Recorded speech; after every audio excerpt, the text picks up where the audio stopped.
Oi! Então, dessa vez eu vim aqui ler uma carta do Valan Cherkesov para o Sr. Liebknecht, nomeada Sejamos Justos. Foi postada aqui no site do ITA, então, sem mais delongas, começar a leitura dessa carta. Cavalheiro, os vossos dois artigos, Justice, números de 15 e 29 de agosto de 1896, sobre o Congresso Socialista de Londres, ocupam-se muito dos anarquistas. De tudo o que afirmais na vossa condição de conhecedor do nosso partido, eu retenho que os anarquistas não têm mais o direito de reunir num congresso socialista do que o Czar ou Rothschild, que não há nada em comum entre a anarquia e o socialismo, que os anarquistas são acariciados, PT, pela burguesia do mundo civilizado, que eles são vossos inimigos, que eles vos caluniam. Também por isso fazeis um apelo enérgico aos vossos amigos, dizendo: devemos combater o inimigo, não deixemos o inimigo penetrar no nosso exército. Estás indignado, há razão para tal. Se os anarquistas são tais monstros, apenas não consigo bem compreender a quem dirigis os vossos epítetos. Nos vossos artigos falais de Stirner e do seu pupilo, o vosso colega Eugene Richter. Asseguro-vos, cavalheiro, que esses personagens e as suas obras são estranhos ao nosso partido. Vós, que tão bem conheceis os anarquistas no Velho Mundo e no Novo Mundo, podeis indicar ao público que fração da anarquia representa o vosso colega Richter no parlamento? E desde quando os anarquistas adotaram a tática mesquinha do legalismo parlamentar? E depois poderíeis indicar-me em que jornal anarquista o vosso colega colaborou? Sobretudo, cavalheiro, eu ficar-vos-ei devedor se me indicardes obras de Stirner e do seu pupilo, o vosso colega Richter, nas quais eles desenvolveram o comunismo autônomo e revolucionário, vale dizer, a anarquia. Nada disso indicareis.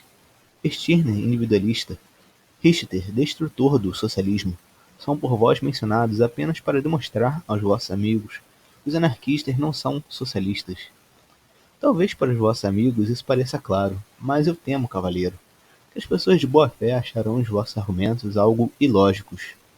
De acordo com o vosso método de argumentação, eu terei o direito de dizer: Liebknecht e os social-democratas combatem sempre os comunistas anarquistas. Por outro lado, estes últimos são perseguidos por Crisp e outros governos. Ergo, Liebknecht e Crisp, os governos opressores e a social-democracia, fazem o mesmo partido.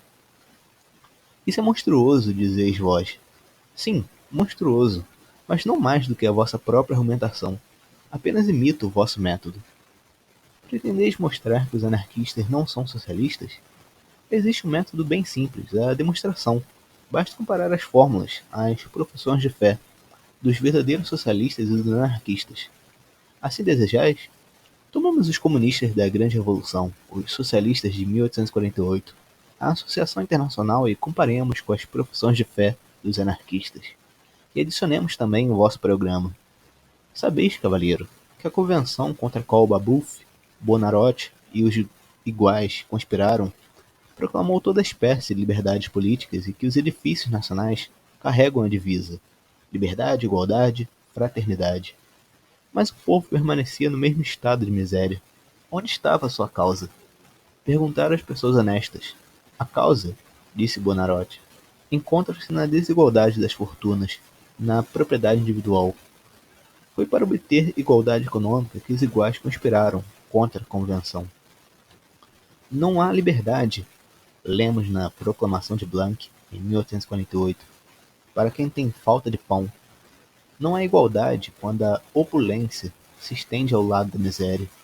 Não há fraternidade quando a mulher do povo se arrasta faminta com as suas crianças às portas dos ricos. A tirania do capital é mais implacável que a do sabre e do incensário. É preciso quebrá-la. Basta de fórmulas estéreis. A emancipação econômica da classe operária é o fim principal, ao qual deve ser subordinado todo o movimento político. Adota o primeiro Congresso da Internacional, em 1866. Assim vedes, cavalheiro, que a igualdade econômica, a emancipação econômica, quebrar a tirania do capital, forma a base das reivindicações socialistas, e os direitos políticos sem a igualdade econômica são fórmulas estéreis para os socialistas revolucionários. E vós, na condição de chefe supremo do socialismo científico, como formulais as vossas reivindicações? No vosso artigo The Program of German Socialism, Foreign Library, New York, April 1895, page 28, dizeis: o que exigimos? Liberdade absoluta de imprensa, liberdade absoluta de religião, sufrágio universal para todos os órgãos representativos, para todos os serviços públicos, quer nacionais, quer comunais, educação nacional, as escolas abertas a todos, a educação e a instrução acessíveis a todos com a mesma facilidade, a abolição do exército permanente e a organização de uma milícia nacional, de modo que cada cidadão seja soldado, e cada soldado cidadão. Um tribunal internacional de arbitragem entre diferentes estados, iguais direitos para homens e mulheres, medidas de proteção da classe operária, limitação das horas de trabalho, regulamentos sanitários, etc. Estas são reformas já cumpridas, ou em vias de se realizar nos países avançados, e estão plenamente de acordo com a democracia. Todas estas liberdades ou abolições são esplêndidas, e não somos nós, os anarquistas, que seremos contra. É justamente para garantir à humanidade a gozo completo de liberdade que nós queremos destruir o Estado, que vos é tão caro. Mas nas vossas reivindicações não se encontra uma palavra sobre a igualdade econômica, a emancipação econômica, proclamadas pelos socialistas, de modo que a vossa fórmula repete a da Convenção, qualificada pelos socialistas de fórmula estéril. E os anarquistas? Enquanto os vossos muito leais amigos, Will Forne e D. Avelin, se empenharam em meter os anarquistas porta fora do Congresso, com concurso de agentes da polícia, os anarquistas tiveram sua conferência e redigiram, entre outras, esta declaração. A conferência antiparlamentar e anarquista, considerando que a sujeição das classes operárias às classes dominantes se baseia na exploração e na submissão econômica dos trabalhadores, e que esta exploração econômica é a fonte de todas as iniquidades e da opressão política, moral e intelectual, declara que o fim principal do movimento operário deve ser a emancipação econômica e social, e que toda ação política lhe deve estar subordinada. Considerando que a tática legal e parlamentar não é a única forma de ação política, a conferência declara-se contra todas as tentativas de reduzir o movimento socialista a um movimento meramente eleitoral e legalista, o que só poderá criar divisão entre os trabalhadores. Considerando, por fim, que é pela luta revolucionária que, em todos os tempos, os povos conseguem melhorar as suas condições econômicas e sociais. A conferência declara-se pela ação política revolucionária contra o Estado, que é a encarnação de todas as injustiças econômicas, políticas e sociais. Como homem honesto, vós reconhecereis, caro cavalheiro, que nesta resolução eles repetem as reivindicações de Babeuf, de Blanc, da Internacional. Eles apenas alargaram as reivindicações desses bravos predecessores. Assim sendo, por que vós, que tão bem os conheceis, declareis que os anarquistas são inimigos do socialismo? Estou bem desejoso de conhecer as vossas razões. Não menos desejoso estou de aprender de vós quem, entre os anarquistas conhecidos, caluniou o vosso partido, os vossos amigos ou vós próprios. Foi Bakunin com quem em tempos tivestes um caso de honra? Nos vossos artigos apenas nomeais Richter, que é tão anarquista quanto Crispo é social-democrata. Resta-nos examinar o vosso caso com Bakunin. Talvez tenha sido ele quem vos caluniou.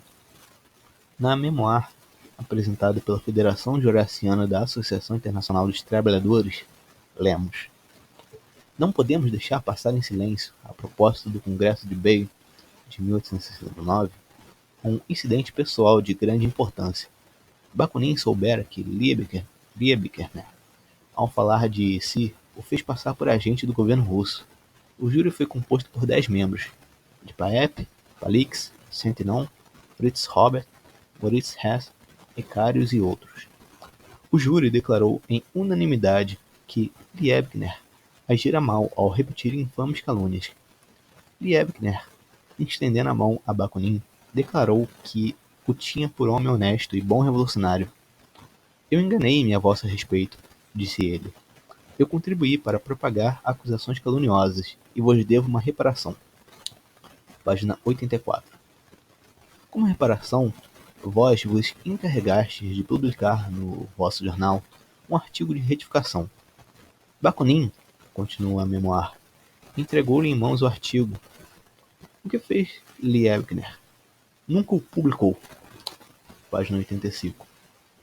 Dizeis, cavalheiro, que os anarquistas caluniam os social-democratas, atirando-lhes lama à cabeça. Então é necessário supor que em 1869, Liebknecht, o anarquista, caluniava Bakunin, o social-democrata. Vós que sois um homem honesto e imparcial, explicai-me esta flagrante contradição. Uma última questão, caro cavalheiro. O que significa a vossa frase? Em todos os países, os anarquistas são acariciados PT pela burguesia. Somos acariciados individualmente pelos burgueses isolados? Ou somos acariciados como partido pela organização capitalista do Estado, esse defensor da burguesia? É evidente que falais de nós como de um partido acariciado pela burguesia, como classe inteira e pelo seu Estado. E vós que pudestes escrever essas linhas?